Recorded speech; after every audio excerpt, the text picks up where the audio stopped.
వీక్షకులందరికీ నమస్కారం. ముఖ్యమంత్రులు అనేక కేసుల్లో ఇరుక్కొని జైల్లో ఉండి కూడా సంవత్సరాల కాలం పాటు పదవి వాళ్ళ దగ్గర పెట్టుకున్నారు. తాజాగా ఇటీవల కాలంలో మాజీ ముఖ్యమంత్రిగా మారిన ఢిల్లీ మాజీ ముఖ్యమంత్రిగా మారిన కేజ్రీవాల్ కూడా జైల్లో ఉండి కూడా 6 నెలల పాటు ముఖ్యమంత్రిగానే ఉన్నాడు.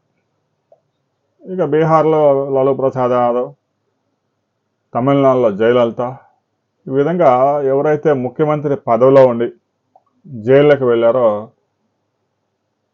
వారి యొక్క కింద నాయకుల మీద నమ్మకం లేక పదవి ఎవరికి ఇవ్వడం. జయలలిత అయితే ఒక డమ్మీని పెట్టి వెళ్ళిపోయింది, ఇబ్బంది లేదు.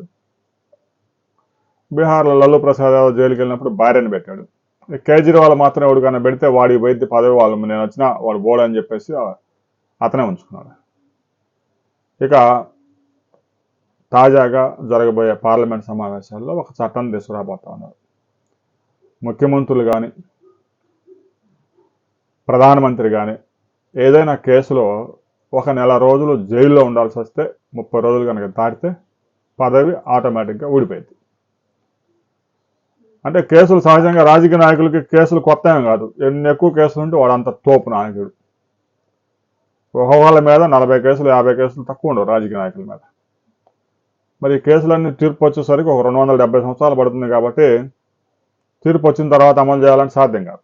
అందువల్ల కేసు తీవ్రతను బట్టి 30 రోజులు పైగా బెయిల్ కనుక రాకుండా జైల్లో కనుక ఉంటే ముఖ్యమంత్రి పదవి పోతుంది. ప్రధానమంత్రి అయినా కూడా ప్రధానమంత్రి పదవి పోతుంది.